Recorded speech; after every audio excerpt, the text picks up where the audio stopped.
1, 2, 3, 4.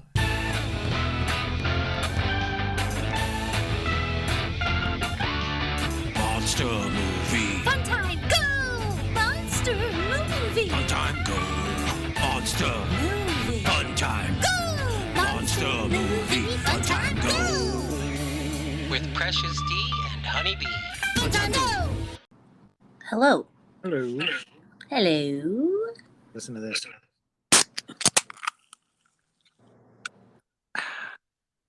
Ooh. Oh. How you That doing? was fresh. How you doing, Honeybee? I'm great. How are you, Precious D? I'm all right. Have you seen Space Jam: A New Legacy? I think is the title.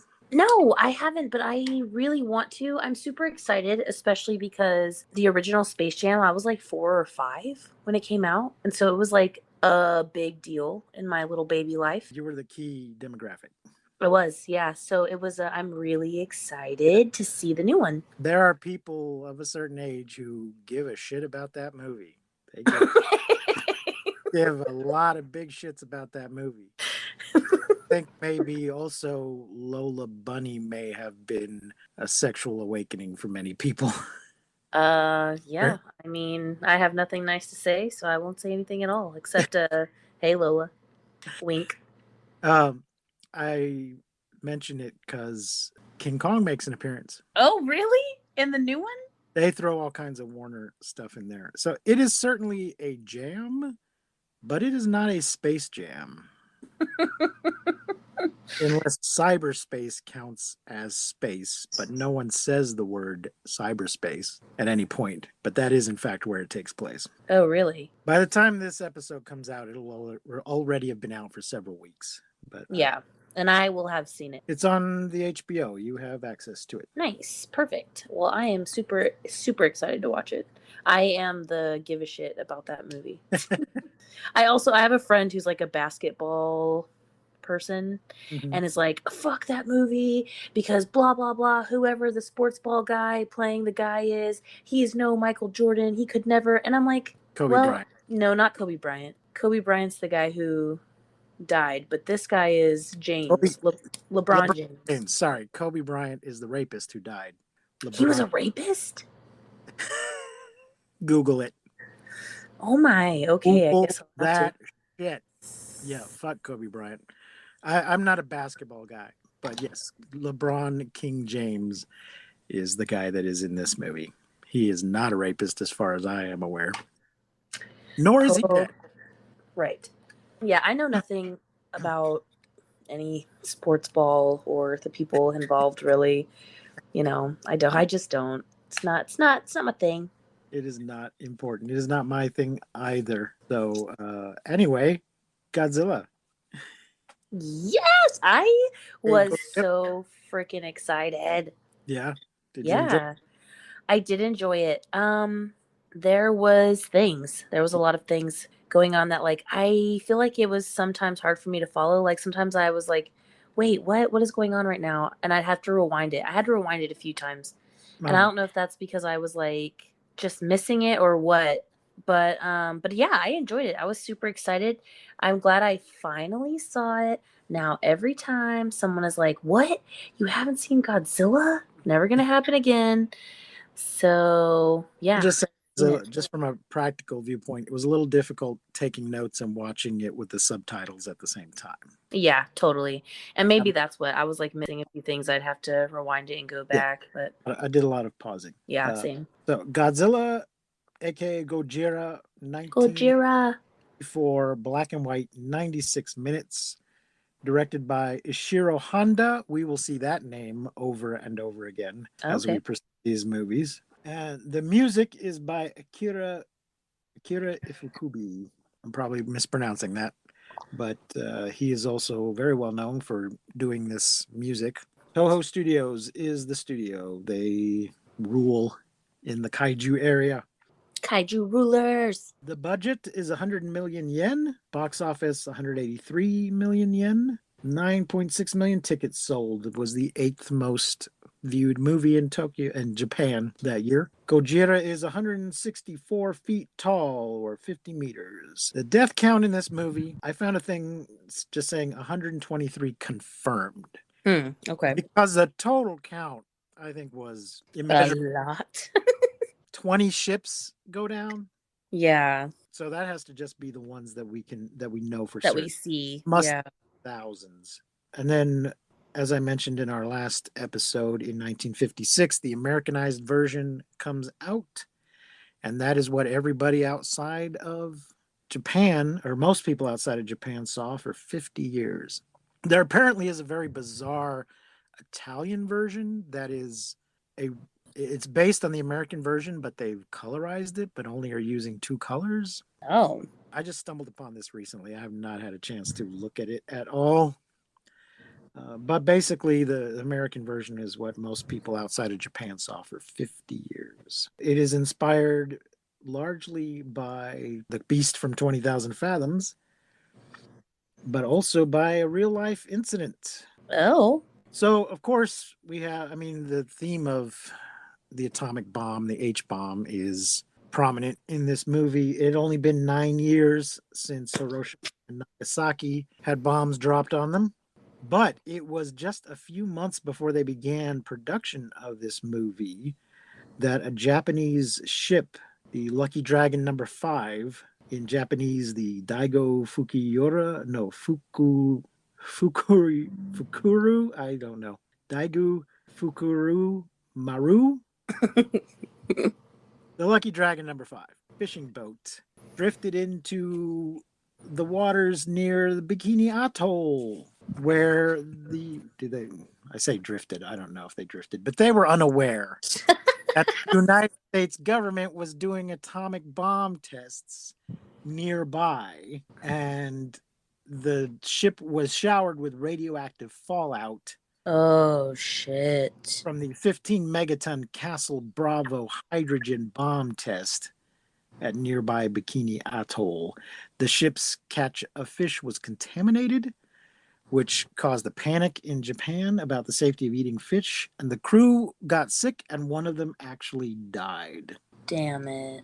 And according to Wikipedia, this event led to the emergence of a large and enduring anti-nuclear movement that gathered 30 million signatures on an anti-nuclear petition by August 1955 and eventually became institutionalized as the Japan Council Against Atomic and Hydrogen Bombs.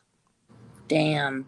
So the opening scene of this film, where Godzilla is attacking a fishing boat, is directly inspired by that event. And everybody in Japan watching that movie would have been fully aware of that. Wow. So they're not only most of the people watching this film had a memory of the bombs being dropped, but the much more recent memory of this ship. So this movie is about something. Whoa. I feel like we've just been screwing around up until this point. Yeah. Because the Beast from 20,000 Fathoms is awakened by a nuclear explosion. Right. But they don't really dwell on it much.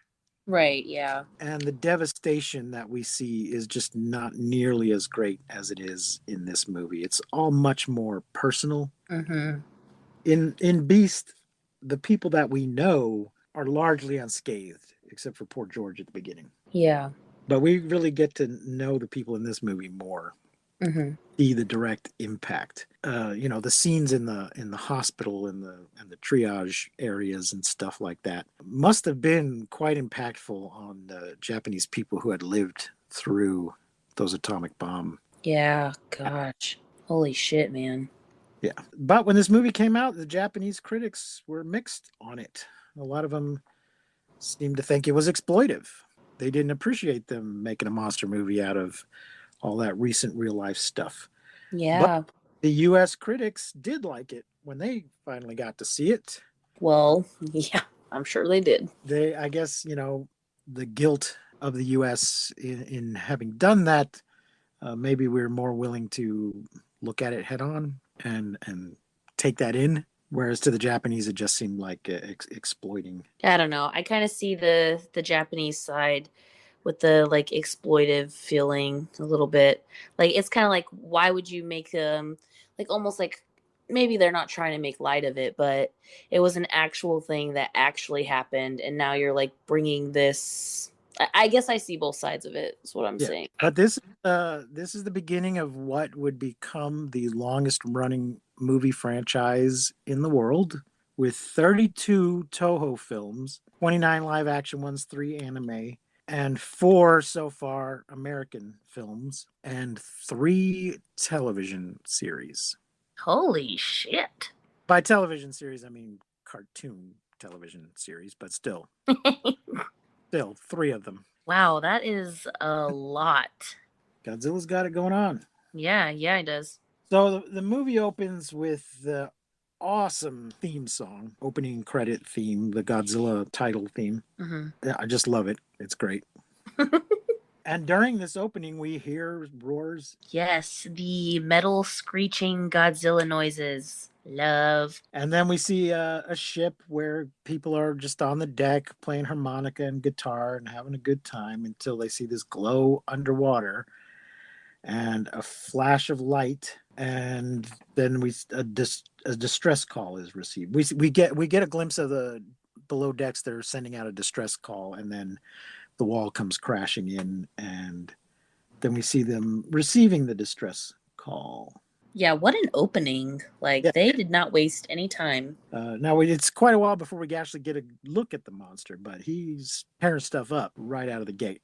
Mm-hmm. Then we meet one of our main characters, one of our leads, Hideto Ogata, who works for the South Sea Salvage. Mm-hmm. And we meet Emiko. Yeah. What did I write here? Sent to concert? Sent to what? Concert? Ogata and Emiko were supposed to go to a concert, and he gets called. Oh, yeah. Okay. Yeah, he gets called to work. In our last episode, we were discussing the interrupted ballet. They don't even make it to the concert in this one before they get interrupted. So he just gives her the tickets and tells her to go on her own. And then we see a control room and another ship is being attacked. The Bingo Maru is nearby where the first ship was attacked. And maybe they'll find something, and then that ship catches on fire. Yes. Oh, gosh. It's just so intense right out of the gate, because then right after the second ship goes down, you think that there are survivors. Like, oh, there are survivors. And then I think they even get a hold of somebody, right? Oh yeah, they send the message in that there were survivors. We see concerned families, and they found 3 survivors. 3 survivors are found by a fishing boat. I think that's the second ship. Yes. And the families are all waiting to hear the names of the survivors, and before they can hear them, the report comes in that boat has met the same fate in the same location. Yes. I guess okay. I think that I'm not sure if that is also the Bingo Maru and where we saw it catch on fire, but they're just now hearing about it, or if that is a third ship. I'm not clear on that.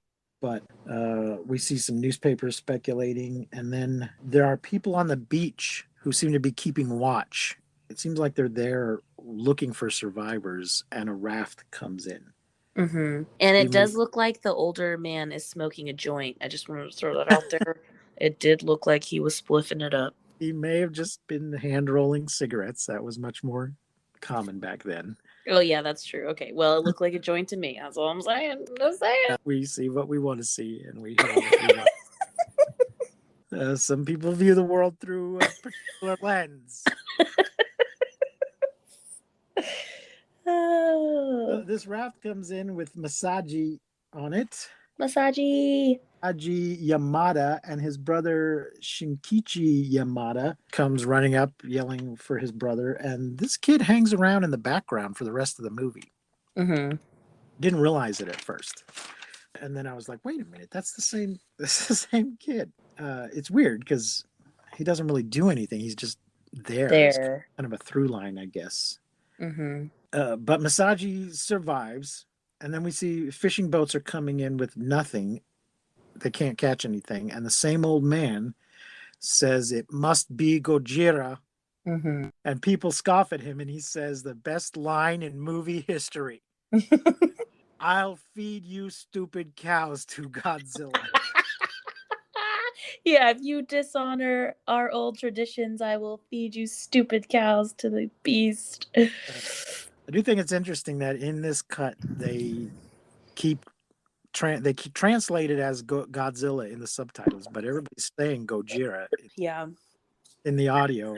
I would have been fine if they just called him Gojira in the subtitles. Also, the man does say when he says that he was going to feed them to Godzilla, he does say that they in the old this I guess this is the next scene maybe when they're at the ritual. Yes. Yeah, and Yeah. he says that this is all that's left, but they used to sacrifice a young girl when there was no fish. They would sacrifice the young girl and then yes. A helicopter shows up with a reporter, and I think it's the same reporter we see throughout the movie. But then we cut to the outdoor theater where these two guys are rudely talking about Gojira while they're putting on the show. But then we find out as they're talking that this is not a show as much as it is a ritual. So they're talking in church, which is not any better.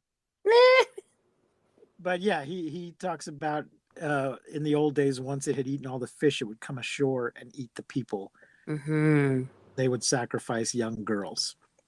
But this dance is all that's left of those old rituals. And then maybe it's the same night. This is not clear, but there's a big storm, and Shinkichi runs outside into the storm for some strange reason, but lucky for him because then the house collapses and Masaji and his mother are killed. And I guess we just assume the house collapsed because Godzilla stepped on it. Yeah. But we don't actually see it. But this is, we thought Masaji had survived, but the death follows him onto shore and comes and gets him anyway. Yeah. Ugh. Also, the set while this is all happening, the storm and Godzilla tearing shit apart, it's just a bunch of toys. And I love that. It was amazing. Like I had to rewind and be like, wait a second, these are toys, right? They are, right? Yeah. So instead of the stop animation, Toho Studio, I don't know exactly who, I'm sure I could find it out. Somebody has the idea that we'll just put a guy in a suit and build models and have him tear those up instead of this tedious process of the stop motion. I guess it must have been, the thing is, it's a lot of work either way. Right. You got to build all these sets. I guess it's still cheaper though, because with the stop motion, you're still got to build a whole tiny little city or village or whatever. Mm-hmm. And then go through the tedious process of animating that. Right. With this method, you just build the set and then have the guy in the suit come knock it all down. And they slow down the footage so that everything looks sort of heavier as it's falling. Yeah. Oh, I loved it. I was like, ooh, this animation is amazing. Love. Yeah. But yeah, the house gets wrecked. And then we go to Odo Island Disaster Petition Group, who's having a meeting, the first of many meetings in this movie. Lots of conference rooms and things that converted courtrooms or something. Lots of meetings in this movie. They're having a meeting about the hearing. 9 people, 17 buildings, 12 cows, and 8 pigs died on Odo Island from this attack. And is this where they talk about whether they should tell anybody? Or is that the later? It's a little bit later. So we have this meeting and they're like, we need a team of investigators. And they're looking at the radioactive footprints. They find the trilobite. Yeah. Yeah, which has been it's the 3-lobed marine something that has been extinct for 2 million years. Yeah. Well, no. First we have a quick little meeting with the Professor Yamada. Mm-hmm. Not Yamada. Yamane. No confusion there. Quick little meeting where he talks about Yetis and stuff. Yeah. That we need to do more research. And then we get a quick bon voyage as they go off to do research.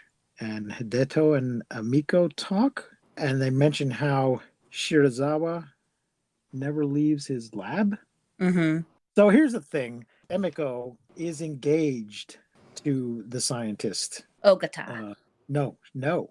Oh no, the one that she He, thinks of as her engaged, brother, he's engaged to Shirazawa. Shirazawa. Sarazawa. That's what it is. She's engaged to Shirazawa, but she's already at the beginning of the movie going on dates with Ogata. Shirazawa lost an eye in the war, and he never leaves his lab, which is, I guess, is why he's losing his girl to this other guy.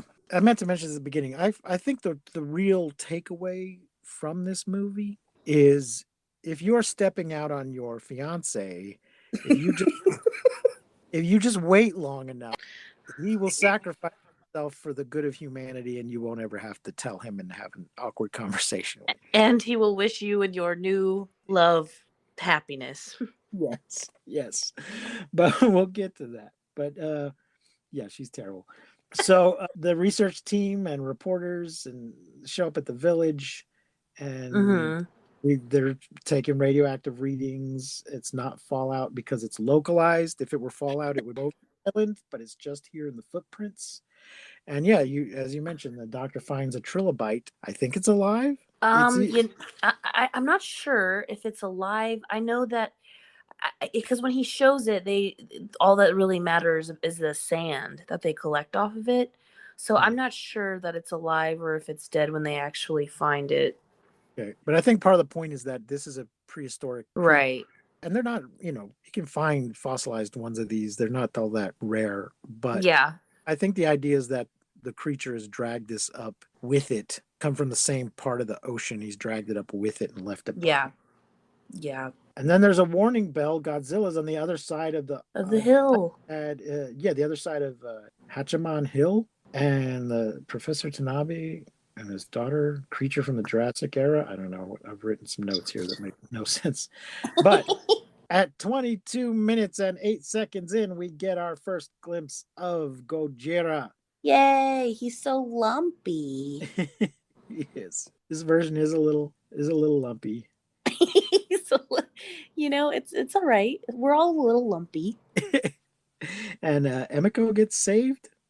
I don't remember. He must have been briefly in danger. I just wrote down Emiko saved. I don't remember that. I wrote down ha ha ha his little chicken feet. Because when they see his footprints, they do this pan out and it just looks like little tiny chicken feet. I also wrote down right here 165 feet tall. Suck it, Kong. That's right. Although not quite as long as the beast from 20,000 Fathoms. True. Yeah, in all of these, the two movies where the Godzilla go up against each other, they have to inflate Kong's size quite a bit for him to keep up. Yeah. Which is cheating. It's cheating. And then we get a slideshow. Is another meeting. A slideshow with the Jurassic and Cretaceous stuff following Odo Island traditions. We will they officially say, okay, following the traditions of Odo Island, we will call this creature Gojira. Yes. But it really seems unclear if this tradition is actually connected to Gojira or if it's just some nonsense that they've attached to it. Has he been attacking this village occasionally on and off throughout the centuries and right. No one else knew about it until now. Well, but the one guy was saying I think he's the professor was saying, that I guess it's before you even see Godzilla in the movie, but he's saying it has to be Godzilla because all of the fish are gone. And it seems to me like it's an old folklore or something. There has to be some truth in it because that he's been coming back because they have the whole conversation about sacrificing the young girl and such. But the professor speculates that the H-bomb destroyed its habitat. Okay. Yeah, and isn't that why it pushed it out? Because it destroyed its habitat. Yeah. Yeah. Maybe it's been there all, I don't know. It's in other interpretations or retcons or whatever the years. I think the idea was that he was asleep or frozen or whatever, and the H-bomb woke him up. Right. It sound like, well, this thing's been around all the time, but now it was contained in its habitat and the H-bomb destroyed it. Yeah. Really, though, in the film itself, it's all kind of a mystery. Nobody knows for sure. Right. Yeah. And then I have, this is where the the argument is, where like, do we make this public or not?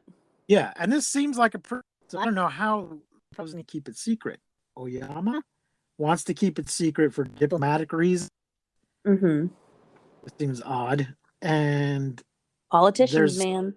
some ladies in the audience, and it's unclear if they have any official position or if they're just members of the public. But all the ladies are like, no, the truth is the truth, and we got to get the truth out. I don't know how, with all the number of people in this meeting. Let's hear it for the ladies. They are not putting up with any crap. Those ladies. Yeah, they're not. Even one guy's like, apologize, and she's like, fuck you. Just kidding. She doesn't say that. No, but that's what she means. Yeah, but it is what she means. Yeah. The newspapers tell us that there's a disaster response center established, 17 ships, atomic tuna. Yes, the atomic tuna. Why did I write down barely escaped Nagasaki? Oh, some woman. Yeah, some woman on the street or something says, I barely escaped Nagasaki, and now this. Oh yeah, they're on the train. Yeah. Yes. Yeah, and right there in the movie, they bring up Nagasaki. That people in the audience and people in the film survived Nagasaki, and now they got to put up with this crap. Mm-hmm. And then some guy reading out coordinates. Some guy's reading out coordinates for depth charges to attack Godzilla. And then there's a warning for the ships. Stay away. We're going to drop some depth charges. And we see on the television that at this point, 20 ships have been attacked. And the frigate squadron is going out to attack Godzilla, which the news describes as the monster of the century, which implies other monsters. Maybe in this world, King Kong and the Beast from 20,000 Fathoms exist, and they're aware that there's been other monsters, but this monster tops all of them. Yeah. And at this point, I think the family is listening to the news.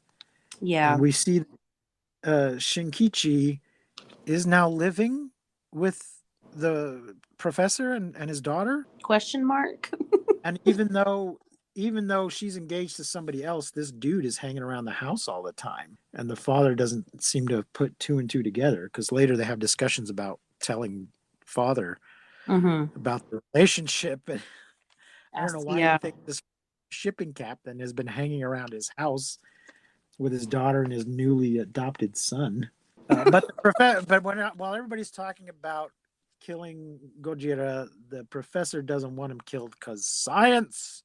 So he goes to sit alone in the dark and mopes. Leave me alone. Turn the light off. Let me cry about my science. Honeybee, I think we should take a little break right now. Yeah, let's take a break. From our sponsor. Chegou a melhor parte do podcast. É hora de provar a melhor Coca-Cola.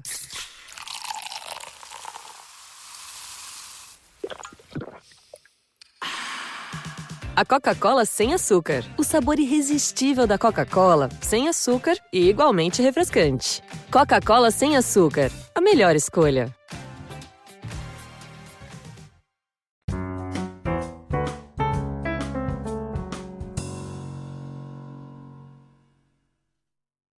And we're back. So next thing we see is a party boat where people are dancing.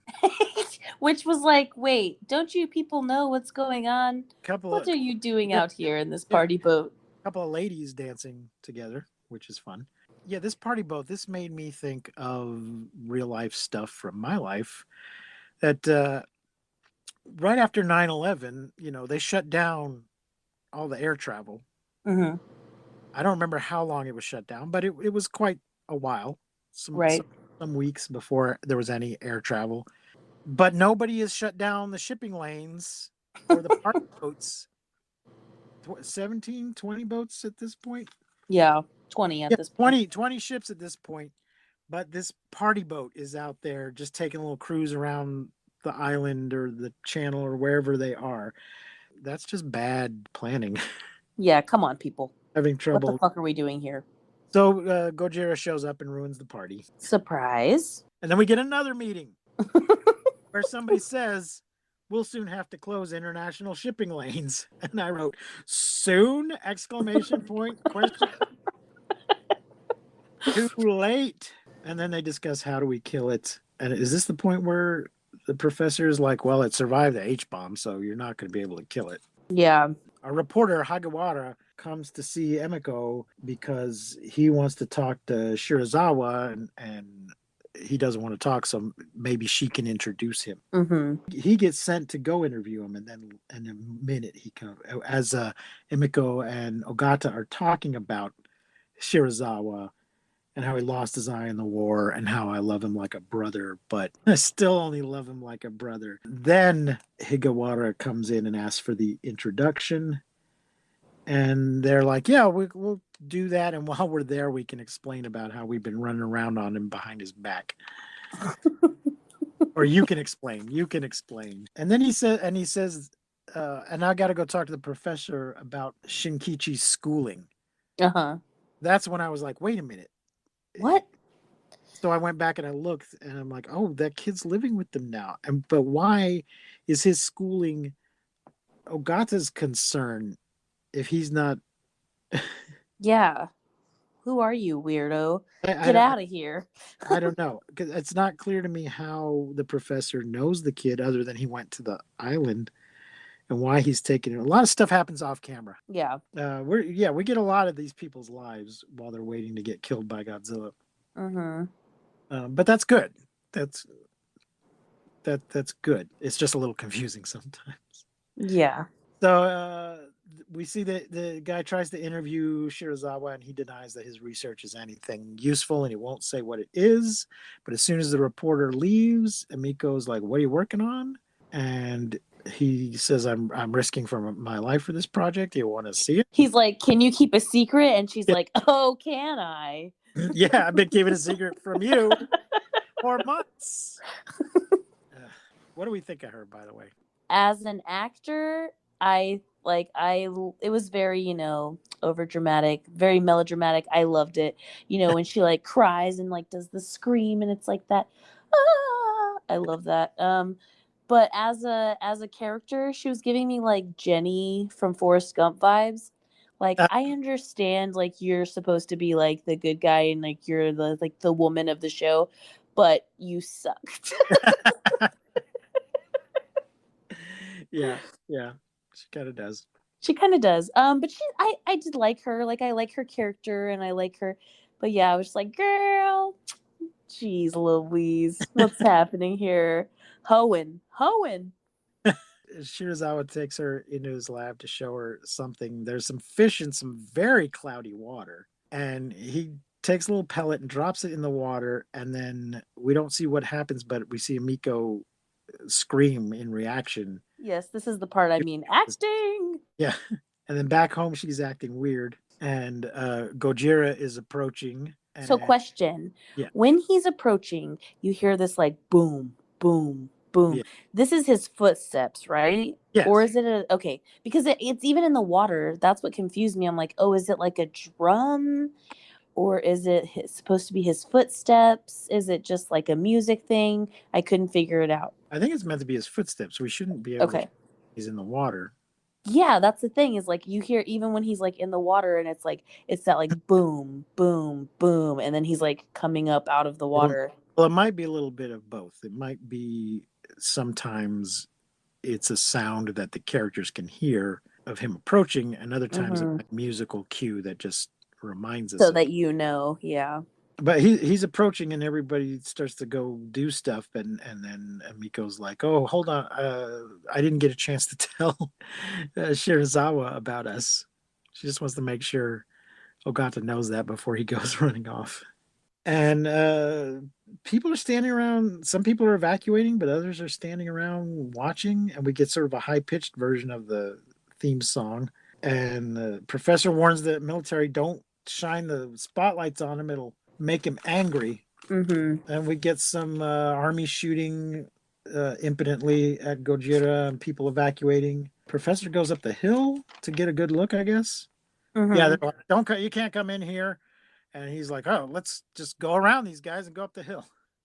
Yeah. And Gojira comes ashore. Yeah, they heard what seemed to be his footsteps, but he was still in the water. And that might just be a continuity error as well. Mm-hmm. And a train comes by, and Gojira eats it. Oh, I Bites it. love this. I love this scene. The toy train in his mouth. Yeah. And I wonder if this is on purpose reference to King Kong, because we see him do pretty similar train destruction. Or if it's just that if you're tearing stuff up, that's a natural thing to tear up. You can make it all seem more real if we see a moving train that he can grab. Yeah, totally. Also, at this point in the movie, I realized that there are a lot of tail shots. They were very proud of Gojira's tail because he got that ass. He got a dunk. Is he thick? Yeah, he is a thick. He's a thick boy. So, but he trashes the bridge and then leaves. Apparently, he just came ashore to do a little bridge breaking and train eating, and then left. A little train eating, just a little snack. Yeah. And the newspaper once again tells us some information that research teams arrive from around the world. And we have another meeting where they're going to decide to raise a barbed wire fence 100 feet high and 165 feet deep and run 50,000 volts through it. Yowza. To evacuate a bunch of people. We hear the awesome theme song again as the military vehicles start rolling in, and a control room making radio announcements, and then Emiko serves drinks to Ogata. And what did I put? Dad's concert? I don't know what that is. Oh yeah, but right here, when she serves him the drinks, it's at 52 minutes. There's an editing mistake. Did you catch it? I did. I wrote weird. Nice. I wrote weird cut. Yeah, it was super weird. There's a little stutter repeat of her getting up, I think. Mm-hmm. Yeah. Stands up and then stands up again. Mm-hmm. I don't know. I wrote Dad's concert. I don't know what that means. And I don't know if that's something from the original film or some sort of restoration artifact, like the only cut they could get a hold of. I don't know. Yeah. I'm sure the commentary track will have something to say about it. Mm-hmm. The professor's upset because science? They just want to kill him, but why don't they research it? And here somebody comes right out and states the theme of the film, kind of. Godzilla is no different than the H-bomb still hanging over Japan's head. Oof. Let that sink in. We should study how it survived. Get out?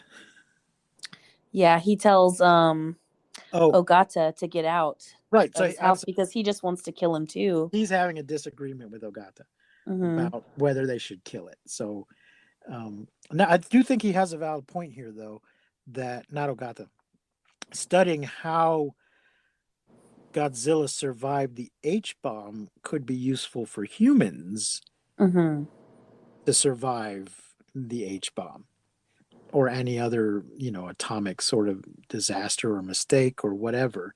If we knew how he survived, that could be useful to us. But he gets mad that you just want to kill him like everybody else. Get out of my house. What are you even doing here? You're not engaged to my daughter. Yeah, quit effing my daughter and get out. But we get a lot of human drama in the middle of this cataclysm that's happening. Escándalo. And Godzilla comes ashore again. Yep. Walks through the barbed wire fence, not bothered by it or by the guns and shells. And now we see him use his atomic breath. Yes, this is the first time that the smoke fog light comes out of his face. Yeah. Melts towers, and we also in the next shot we see his dorsal plates glow. Yes. Now, I read that the Beast from 20,000 Fathoms, at one point they had considered giving him a breath weapon, decided not to, but had already made a movie poster in which he's shown breathing fire or atomic breath or something. And the Godzilla people saw that's where they got the idea for it. But really, he is kind of a dragon, so yeah, breathe fire is not unreasonable. Yeah. or not that original idea, really, when you think about it. Right. But yeah, it's the first time we finally get to see that happen. So that's pretty cool. Yeah, I cheered. I cheered like, woo, yeah, it's happening. And I don't know if I realized that even back then his fins glowed when he did Oh, that. really? Yeah, because they still do that now. Yeah. That was cool. Yeah, I thought that was cool too. There was also right here in this moment, there was like a really sad thing where like he's like bah and like blowing his atomic breath, and there's this family on top of a building. There's this woman, and Yeah, she's holding her kids, and she's like, "We're gonna join Daddy soon. We're gonna be with yeah, Daddy." I was like, "Oh my gosh!" yeah. I made a note Ooh, too. He's burning up everything. The tanks are no good. HQ is sending out, telling the dispatch cars to focus on fires and casualties, and he's still burning stuff up. Does a tail slap, and then we see this mom and kids. We're going to join Daddy. We'll be where Daddy is soon. oh gosh. Then I'm not sure. There is a woman and some kids later, and I'm not sure if that's them or not. I think maybe it's meant to be. I hope so. I didn't go back it well, but it's not good. Yeah. We'll get to that in a second, though. So Godzilla gets mad at the clock. Yes, he's like, "What'd you call me?" And he tears it down. And there's an interesting bit here with a news guy that reminded me of, he's reporting live on the scene, and it reminded me of the reporter witnessing the Hindenburg disaster. Sure, everybody's seen that, where he's describing it live as the burning up. Similar thing. This guy is there on the scene describing the city as a sea of flames, assuring the viewers that this is real, and will the world be destroyed by a 2 million-year-old monster? Mm-hmm. And then some announcement comes over telling some people, I think government people, to get in the underground shelter. Why are they not already in the underground shelter? What were they waiting for? More destruction. And I wrote down, are some of these buildings recognizable buildings? Are these buildings that a Japanese person would recognize from Tokyo? I don't know, but I'm guessing, same way like Yeah, surely. New York movie, they'd be showing us Empire State Building and stuff. Mm-hmm. Probably recognizable buildings. And then Godzilla starts heading towards the TV tower where the reporters are, and he says, "There's no time. Will we survive?" The answer is no, they will not. Goodbye, ladies and gentlemen. And Godzilla tears up that tower. Yeah, he does. And we see Shirazawa watching the news, and what is this? Something watches Godzilla wreck a bridge, but I don't know what this first word I've written is. And they call in an airstrike, and yes, miss. But we do get to see some arm action from Godzilla at this point, swatting at the planes, which was cool. It looked like they were just shooting Roman candles at the guy in the suit.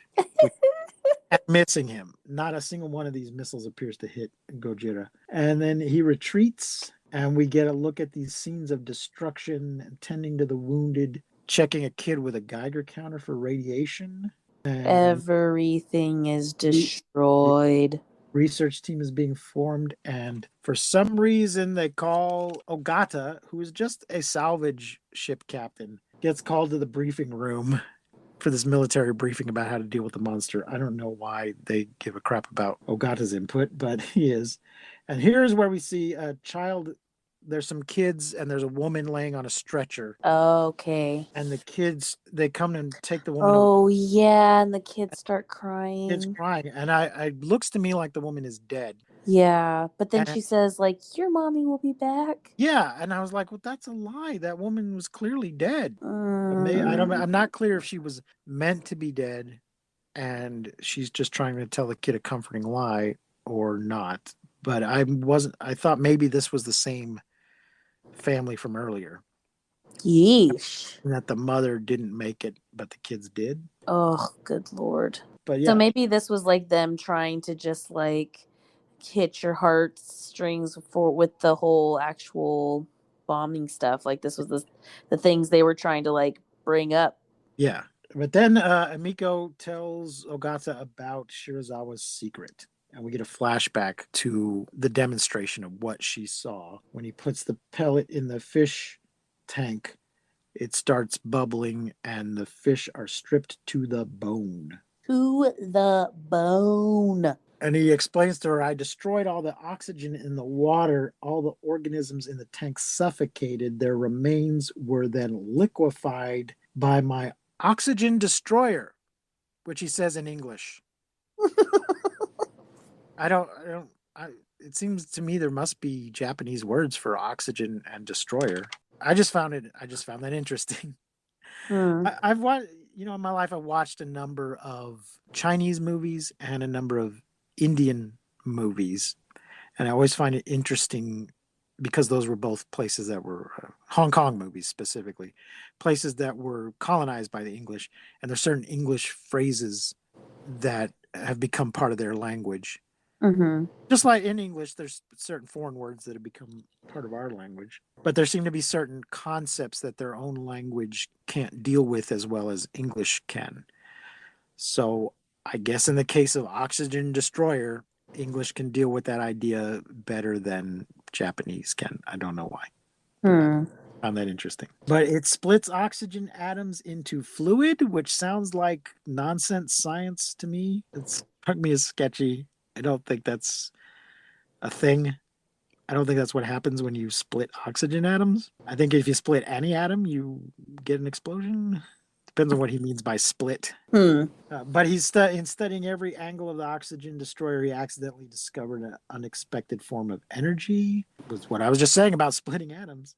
But it filled him with horror and he couldn't eat for days. So why is he doing this? Why? Because he's very concerned that this technology not be used as a weapon. But it seems like the only possible use for it.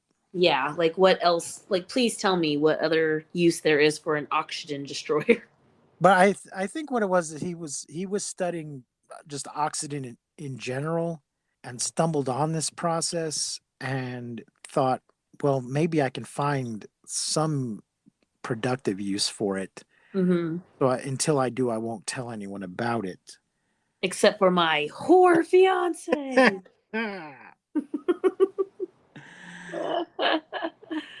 I am in no way slut shaming, by the way. You're not slut shaming? Yeah, I'm about it. Just saying. It's the deceit is the issue. Right.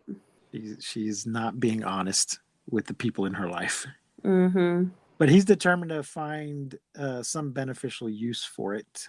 Anyway, he knows he's created something dangerous here, and he's hoping to find a good use. So we go back to, so she's been telling Ogata all of this, telling the secrets she said she would keep, and Ogata says, I'm sure he'll forgive you. But what about forgiving her for all the cheating she's been doing? Nah.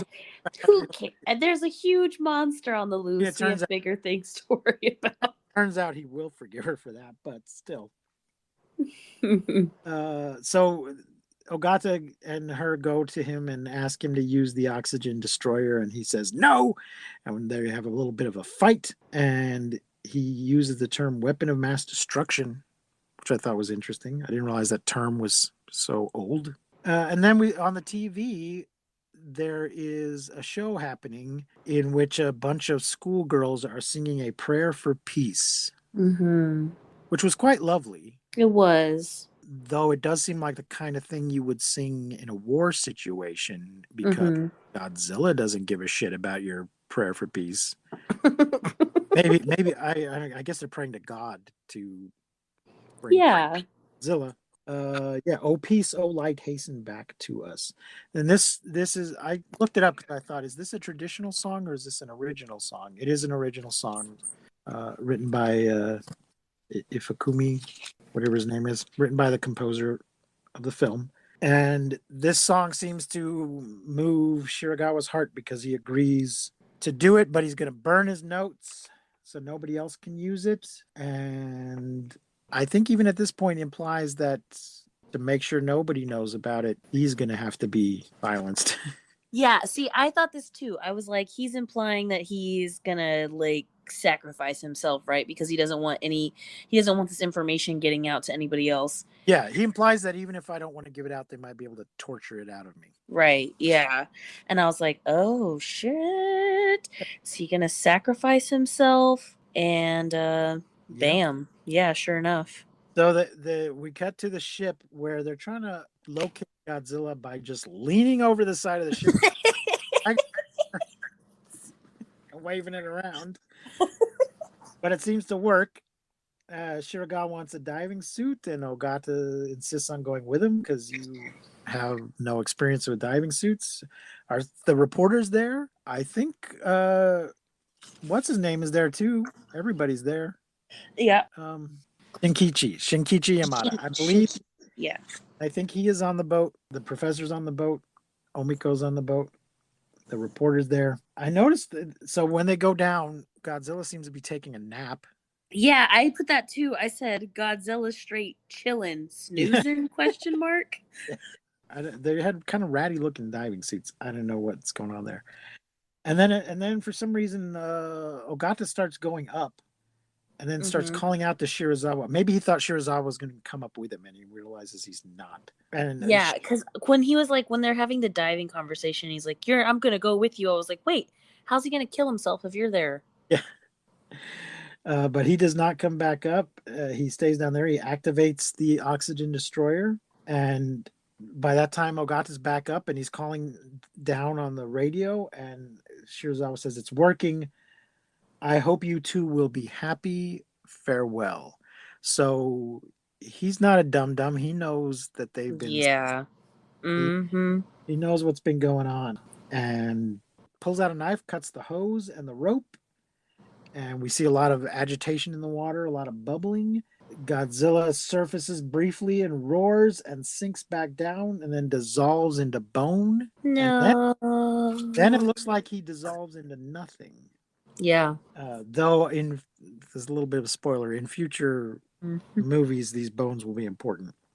Oh. But countless sea creatures must have also died in this. Yeah, everybody, every motherfucking one, because that was the thing, right? Is that this is going to destroy everything, all of the oxygen and all of the water. Well, I guess it must. So I hadn't thought about this because he's probably only used it in a tank before, right? So once it's destroyed all the water in the tank, it can't go any further. But how do you know? How do you know how much oxygen a dose can destroy? Right. How is it destroying it? So there is a story that when they were testing the atomic bomb for the first time, they were not entirely sure that they wouldn't cause a chain reaction that would set the atmosphere on fire. Oh, sweet Lord. Like the entire planet. They thought they might be a chain reaction that would set the atmosphere of the entire planet on fire. But they went ahead and did the test anyway. Only one way to find out. Yep. The math's a little unclear, so we're going to need a practical. I just want to remind or like bring up this quote from the 20,000 Fathoms movie, the last episode. The world's been here for millions of years, but men has been walking around for a short comparative time, and mentally we're still crawling. So I was concerned that how do we know that the oxygen destroyer will stop after a certain radius or keep going? What if it destroys all the oxygen in the oceans of the world? Yeah. But it doesn't. And Shirazawa seems to think it doesn't seem to have any concern that it's going to. But, it just seemed kind of reckless. But definitely the creatures in the immediate area were killed. We should have seen dead floating to the top. And then in this movie, we don't get an immediate end. We get a little bit of a wrap up. Yes, we do. And a little bit of maybe some foreshadowing question mark. But the reporter and the boy cry? Did the reporter and the boy cry? Over Shirazawa, not over Godzilla. Yeah. And one of them, either Ogata or Emiko, says he wished us happiness together. Yeah, Ogata says it. And I wrote in all capitals, the guilt, with 3 exclamation points. Oh, the guilt. And yes, then we get the foreshadowing, the end, or is it? The end, or is it?